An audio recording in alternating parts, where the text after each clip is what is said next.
Israel ফিলিস্তিন পুরোদমে যুদ্ধ চলছে, আর এই যুদ্ধের সর্বশেষ আন্তর্জাতিক গুরুত্বপূর্ণ আপডেট সংবাদ জানিয়ে দিব। আলহামদুলিল্লাহ, ঘুরে গেল যুদ্ধের মোড়। 24 ঘন্টার মধ্যেই ইসরায়েলে হামলা চালাতে পারে ইরান। এরপর জানাবো বাংলাদেশ নিয়ে সর্বদলীয় বৈঠকে ভারত সরকার, প্রয়োজনে হস্তক্ষেপ করবেন মোদি, বললেন বিজেপি নেত্রী। এরপর জানাবো তুরস্কের হাতে শক্তিশালী 50টি পারমাণবিক বোমা, এখন কি করবে আমেরিকা। আরো জানিয়ে দিব হিজবুল্লাহর রকেট মুহুর্মুহুর আশ্রয় পড়ল ইসরায়েলের মাটিতে।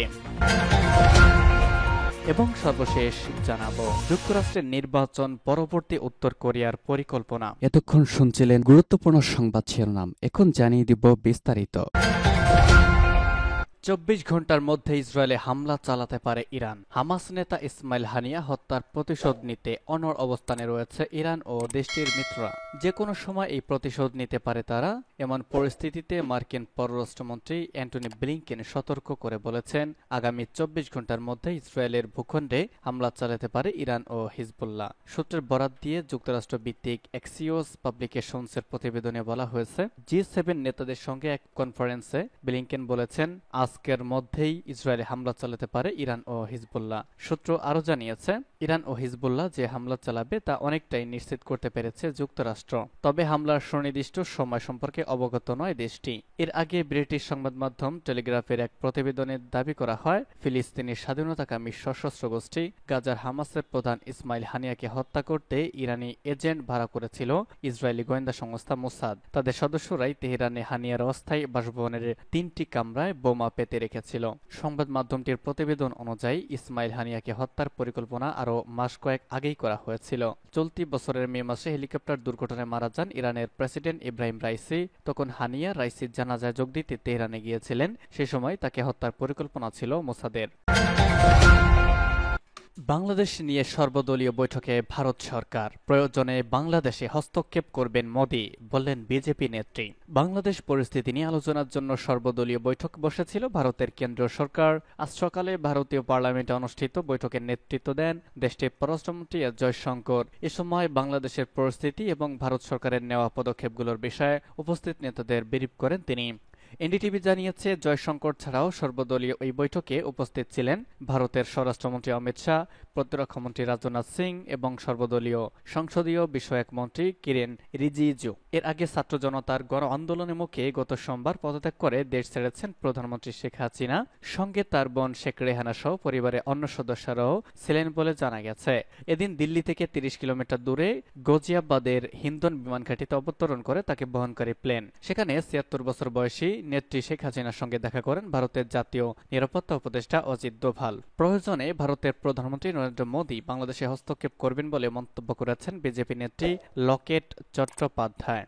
তিনি বলেন, শেখ হাসিনা ভারতে এসেছেন, তার কারণ তিনি বিশ্বাস করেন যে আমাদের দেশ নরেন্দ্র মোদীর নেতৃত্বে নিরাপদ আছে। পশ্চিমবঙ্গ সাংস্কৃতিক ও ভাষাগত দিক থেকে বাংলাদেশের সাথে সংযুক্ত। আমরা আশা করছি বাংলাদেশের স্বাভাবিক অবস্থা খুব তাড়াতাড়ি ফিরবে। আমাদের প্রধানমন্ত্রী নিশ্চয়ই হস্তক্ষেপ করবেন প্রয়োজন হলে। বাংলাদেশ থেকে 10 কিলোমিটার দূরে ভারত সীমান্তে C-130 এয়ারক্রাফট ইতিমধ্যেই দেখা গিয়েছে। এই এয়ারক্রাফট গতিবিধির দিকে নজর রাখেছে ভারত। সেখান থেকে ডাক এসেছে বলেও শোনা গেছে। মনে করা হচ্ছে এই এয়ারক্রাফট বাংলাদেশের সদ্য পদত্যাগ করা সাবেক প্রধানমন্ত্রী শেখ হাসিনার। আর হাসিনার ভারতে আসা জল্পনার মধ্যেই নরেন্দ্র মোদীকে নিয়ে বড় আশাবাদ ব্যক্ত করলেন বিজেপি নেত্রী লকেট চট্টোপাধ্যায়। তুরস্কের হাতে শক্তিশালী 50 পারমাণবিক বোমা, করবে কি এখন?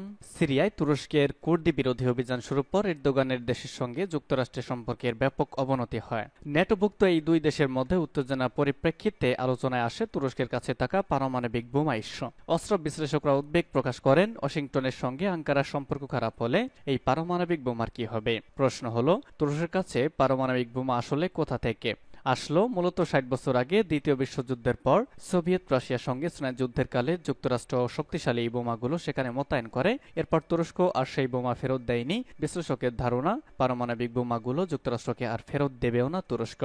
যুক্তরাষ্ট্রের সঙ্গে তুরস্কের সম্পর্ক খারাপ হওয়ার পর সবচেয়ে বেশি আলোচনায় আসে সিরীয় সীমান্তের ১৫০ মাইল দূরের শহর আডানার ইনসারলিক বিমান ঘাঁটিতে মোতায়েন থাকা যুক্তরাষ্ট্রের পারমাণবিক বোমার বিষয়টি। এখানে রয়েছে ৫০টি B-61 পারমাণবিক বোমা।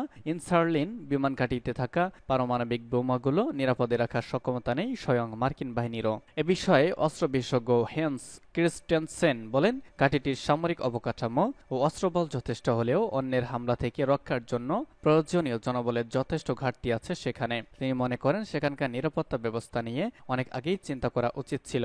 তবে যুক্তরাষ্ট্রের এই পারমাণবিক বোমাগুলো বহনের মতো বিমান নেই তুরস্কের, কেবলমাত্র মার্কিন বিমান বাহিনী সেগুলো ব্যবহার কিংবা সরাতে সক্ষম। এ অবস্থায় তুরস্ক বোমাগুলো নিলেও তা তাদের কোনো কাজে আসবে না বলে মত অনেকের। কিন্তু বসে নেই এরদোগান। প্রথমবারের মতো নিজেদের তৈরি যুদ্ধ বিমানের পরীক্ষামূলক সফল উড্ডয়ন করেছে তুরস্ক।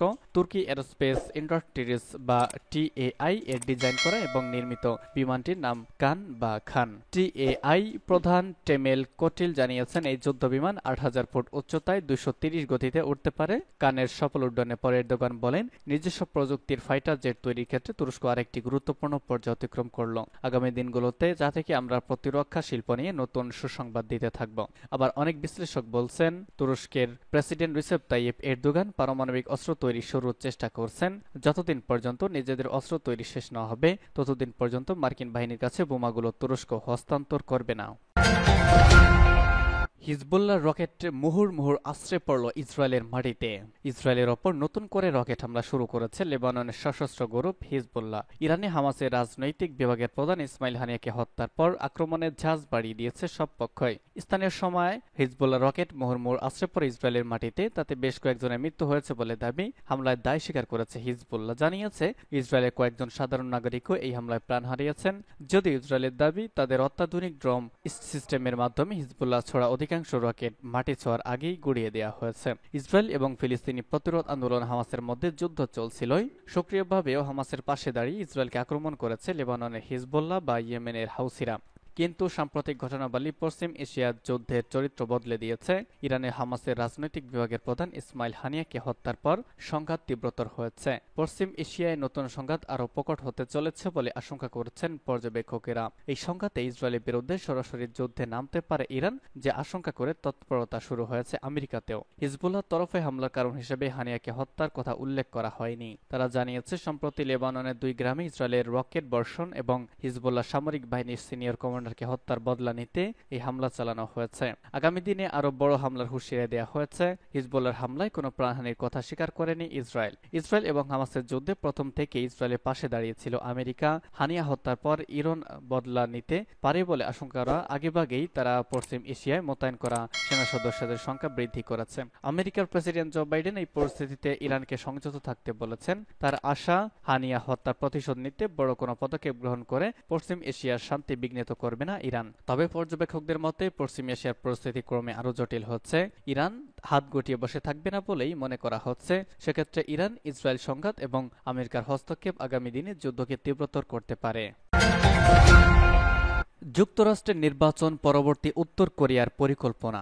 আগামী 5 নভেম্বর মার্কিন প্রেসিডেন্ট নির্বাচন। এরই মধ্যে নির্বাচন থেকে সরে দাঁড়ানোর ঘোষণা দিয়েছেন ক্রমে জনপ্রিয়তা হারাতে থাকা বর্তমান প্রেসিডেন্ট জো বাইডেন। তার জায়গায় ডেমোক্র্যাট প্রার্থী হয়েছেন ভাইস প্রেসিডেন্ট কমলা হ্যারিস। বিপরীতে গুলি খেয়েও মাটিতে কামড়ে লড়ে চলেছেন সাবেক প্রেসিডেন্ট ডোনাল্ড ট্রাম্প। বলা হচ্ছে, ট্রাম্প নির্বাচিত হলে পাল্টে যেতে পারে বিশ্ব রাজনীতির বহু সমীকরণ।